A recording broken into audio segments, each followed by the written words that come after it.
First of all, we have to apologize because unfortunately the visitors from Sudan, from the Sudan Doctors Union, from Al-Maktab Al-Muwahhad and from the SPA, they were not given the visa by the British government, despite we have sent the sponsorship for them to attend. And therefore we are missing a significant and crucial part because they would have be part of the discussion so that we can be enlightened about what we should be doing and how we can be directed. So that's something we have to highlight.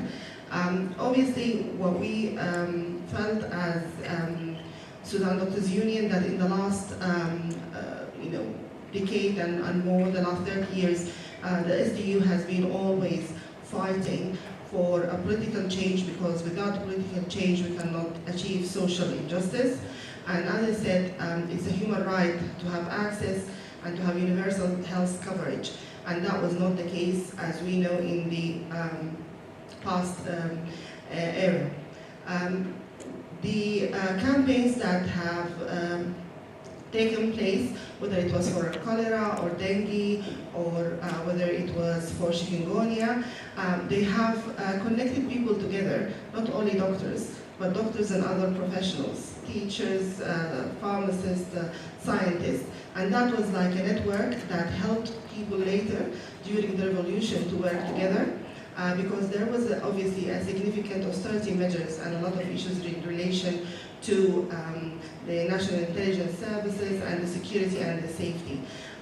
So the preparation ahead that we didn't know about, that we are going to be, all of us, immersed and involved in the revolution. You can never plan a revolution, and you can never know where it will go. Where do we see ourselves at the moment? I think we all were in a journey, we knew the destination, but we haven't reached that destination. So we were supposed to go to point A, we are in B, and we have to find our way to achieve that together. So the first part of this session is going to be about what's happening in the region, not only in Sudan, but as well Algeria, Tunisia, and Egypt. And we are privileged to have Anne Alexander. Anne is the director of the learning program at Cambridge Digital and Cambridge University.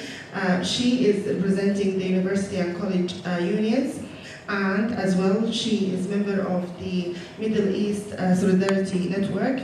Anne can speak Arabic, and she has been supporting the Sudan uprising by different means. And actually we are very, very grateful, so I hope you will welcome Anne to the stage. Thank you.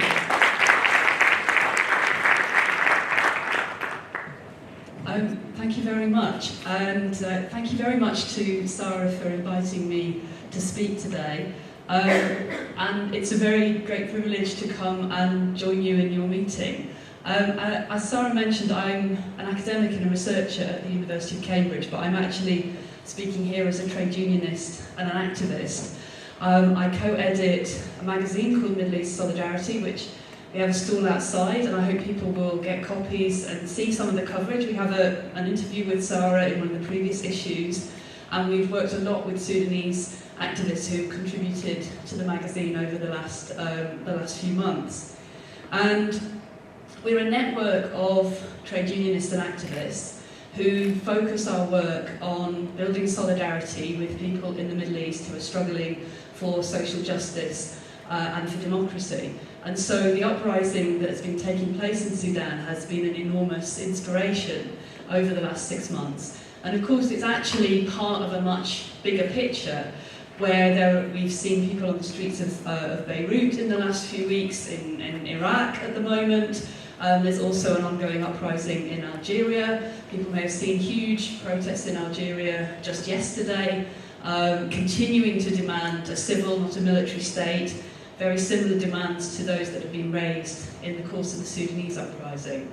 But what I wanted to do in the talk that I'm going to give is to particularly focus on questions related to the role of trade unions in these uprisings for democracy and for social justice, and to put forward some ideas and thoughts that I have I have gathered from my experience over the last 8, 10, actually even longer years, interacting with colleagues from different countries in the Middle East, and particularly learning from them in the course of revolution and uprising, popular uprisings. I'm not actually going to talk about Sudan, because I wouldn't presume, firstly, to talk about your revolution to you. I've learned a great deal from you, but I hope that in the discussion we could draw out some similarities and differences from the cases that I'm going to discuss.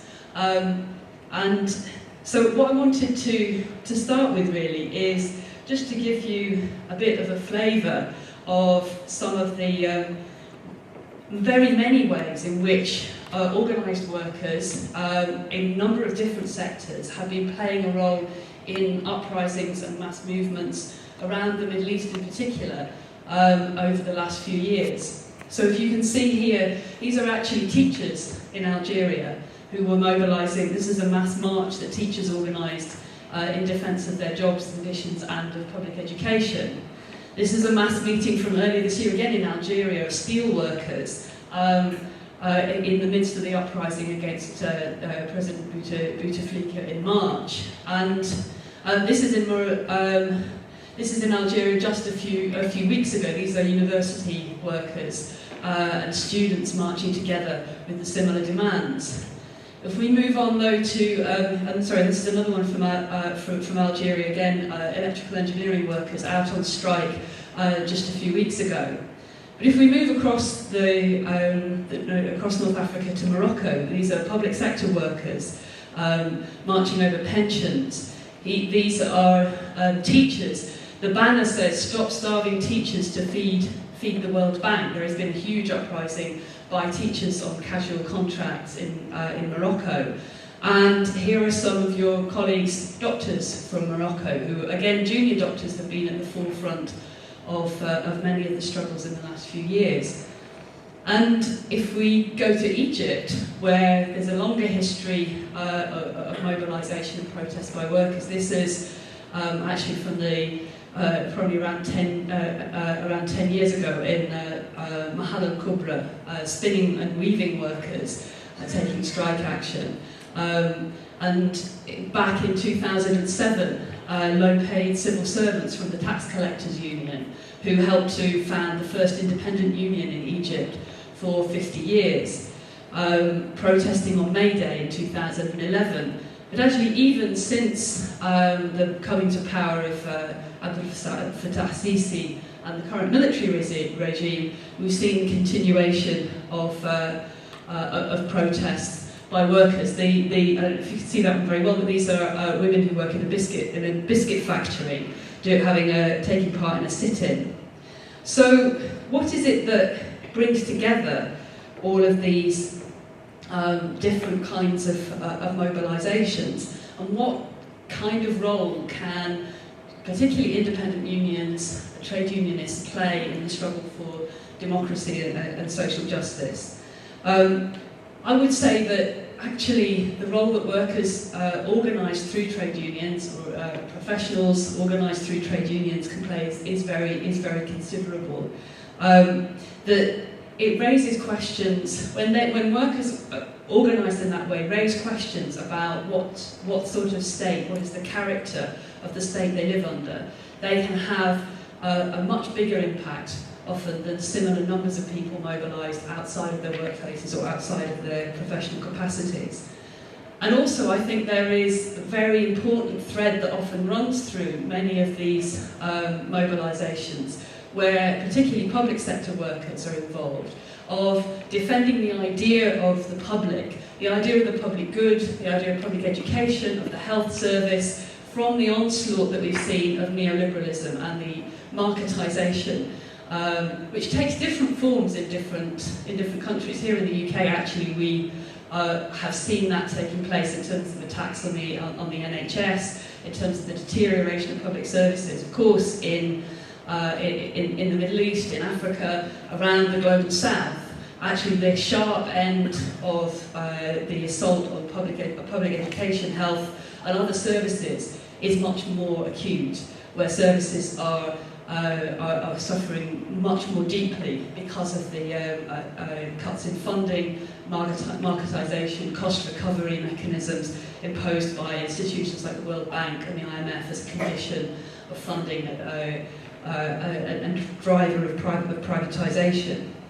So what can the struggles of health workers in particular and other workers in the public sector contribute to pushing back against these assaults on public services, and how does that link to the question of who is in power and what is the shape of the state? So I want to kind of illustrate some of the points I'd like to throw open for discussion by talking to you about a couple of case studies from Egypt in 2011 and 2012 of action that was taken by health workers, some of whom I met in person during that period, in the context of the uprising and revolution against the Mubarak regime in 2011, and then the continuing struggles for democracy and social justice over the following years. So the first case study that I wanted to actually bring up, and I'm hoping this will work, I have a small video clip to play part of, was actually the national strike action that was taking place by doctors in Egypt in 2011 and 2012. Sorry, I just need to see if I can get the video up. So, as I mentioned, in 2011 and 2012, doctors across Egypt took national strike action, both over a twin set of goals. Firstly, to address their pay and conditions, the appalling working conditions that doctors and health workers faced inside public hospitals. The strike action was led largely by junior doctors, although it was actually an action through the Naqabat al-Atibban Masr, through the whole of the doctors union, and it involved several waves of national strikes. One of the characteristics of the strikes, though, was that actually it was also an assault against neoliberal policies and the deterioration of the public health system, because rather than simply withdraw care from their patients, doctors took strike action by refusing to gather any money from patients who were being demanded, where they were being demanded to pay for healthcare. So they took part in sit-ins, and they continued to treat people, particularly in emergency cases. They took strike action over in relation to non-emergency work. For emergency cases, they then simply treated people for free. And the video clip that I want to show you is a little bit of an interview with Dr. Mohammed Shafiq, who was a psychologist at Manshiat al-Bakri Hospital in Cairo, explaining in 2012 why doctors were taking strike action and what ways they were taking strike action. I'll try and play this and see if it will work. I'm sorry, we seem having a bit of a problem with getting the video to play. But as I was saying, what the national strike action did was it mobilised doctors across Egypt, both to make a demand of the post-Mubarak government. So in 2011 they took strike action in May of that year, national strike action, and then in 2012 they were taking strike action in the context after the election of Mohamed Morsi, who was elected in parliamentary and presidential elections in Egypt between January and June 2012. Mohamed Morsi was affiliated with the Muslim Brotherhood, but was elected in a much more democratic election than had ever taken place in Egypt.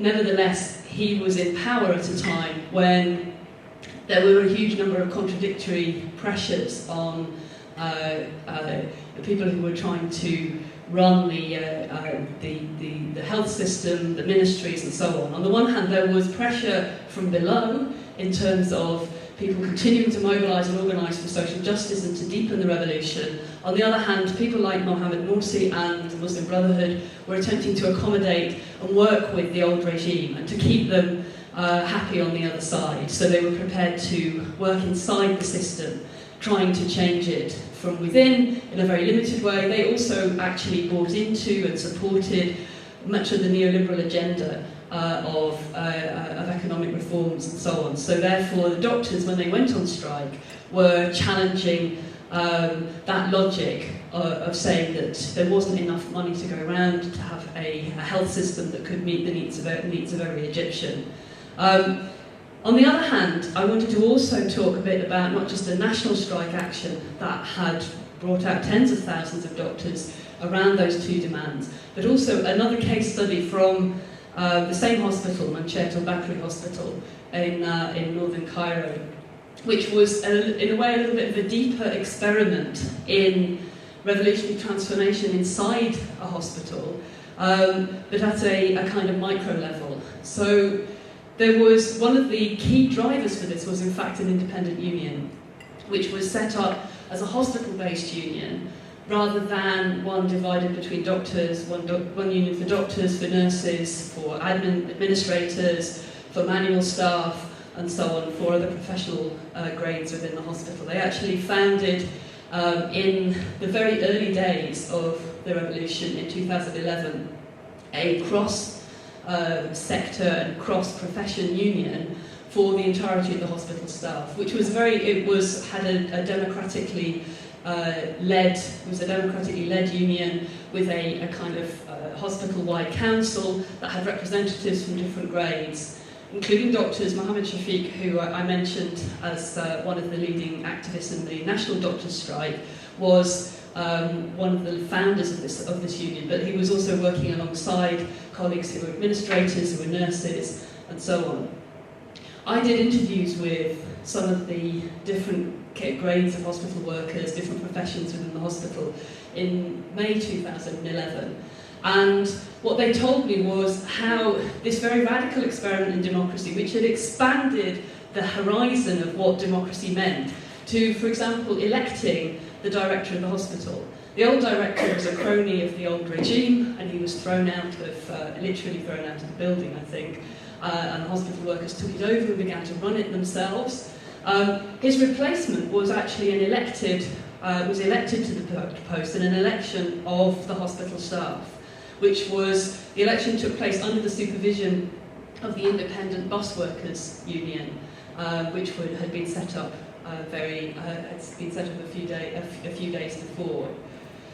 One of the most interesting things about this experiment was actually what people told me about the really quite startling gains in morale of the people working in the hospital.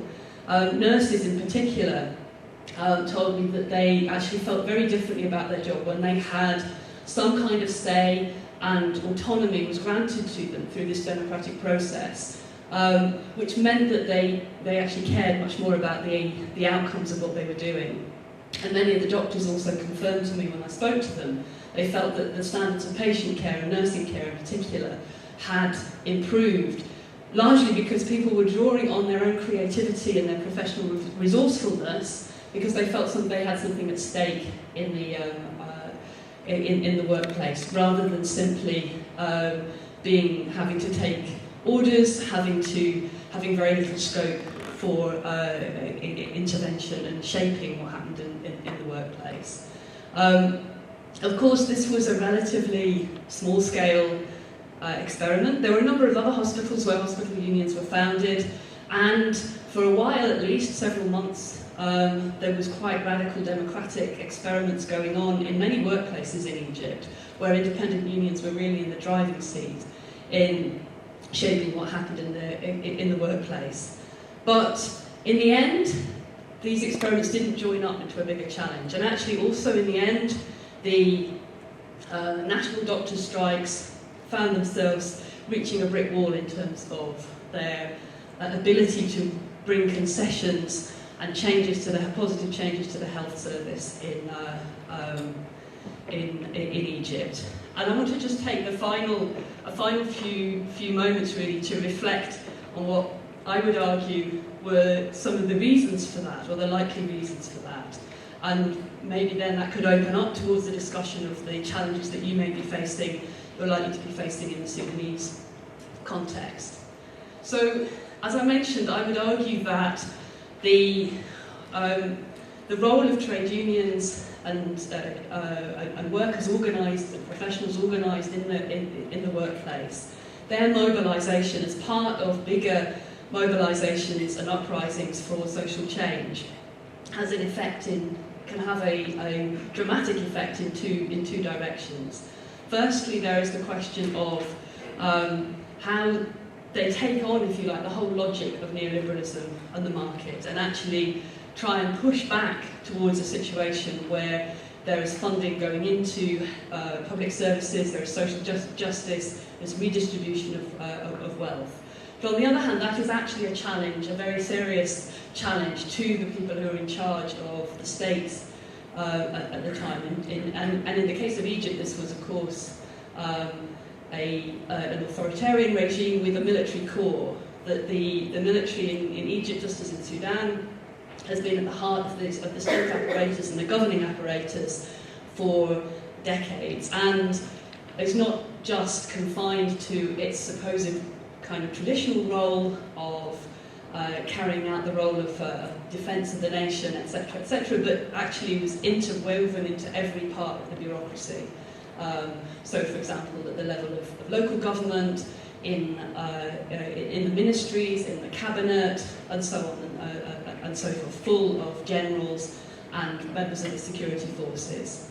So the revolution in Egypt, which had fed its way into the hospitals and had fed its way into the everyday lives of tens of thousands of doctors and health workers, also ran up against the fact that that core of the regime did not really change, that the same generals remained in place who had been there under Mubarak's rule, that for the first few years between 2011 and halfway through 2012, Egypt was ruled by the Supreme Council of the Armed Forces, which was led by Field Marshal Tantawi, who was Mubarak's Minister of Defence. And then actually in Morsi's government you had Abdel Fattah Sisi, who became the new Minister of Defence, who had been the Director of Military Intelligence. And in 2013, Sisi organised a takeover which brought the military back into full control, and that is the situation that it remains today. So I would argue that the lessons, if you like, of the Egyptian revolution in health and in general were that there was real possibilities of transformation from below, and that health workers as agents of change played an enormous role in that. But that it was an unfinished revolution and it didn't go deep enough to break the grip, particularly of the military, over the apparatus of the state, and that is why it ran into the sand. That isn't to say that there is no hope of further change in Egypt, and actually the wave of revolutions and uprisings and protests that we're seeing across the region at the moment shows that the same kinds of contradictions are still there. So I'll leave it at that and throw that open as a case study or a point for discussion, and I hope we can pick up on some of those points as we go forward in the afternoon. Thank you very much, Anne. Thank you. Actually relate very much to what's happening in Sudan, as we all talk about the deep state, and as we are now at the reform process of the Ministry of Health and other ministers. And as we have the SPA as the leading, one of the leading bodies, everybody's looking at the SPA about what is your role at the moment. They have to move from the revolutionary sort of role into the role of building the unions, but at the same time, مراقبة ما يحدث, and how can they achieve both? How can they become independent now and not be part of the government and try to as well implement changes? So I think that relates very much to what's going in Sudan discussion about how are we going to achieve the complete civilian-led government within the deep state that's still there. Any questions from the floor?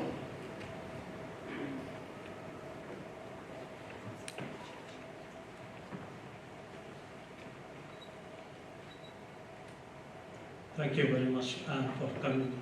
I should express my gratitude to you. Thank you, and brought some examples from Egypt. Obviously, the elephant in the room is the Muslim Brotherhood. And I think, although there's some similarities, there's some differences as well between Muslim Brotherhood in Egypt and in Sudan. Sudan Muslim Brotherhood turned into something like kleptocracy plus cronies, or just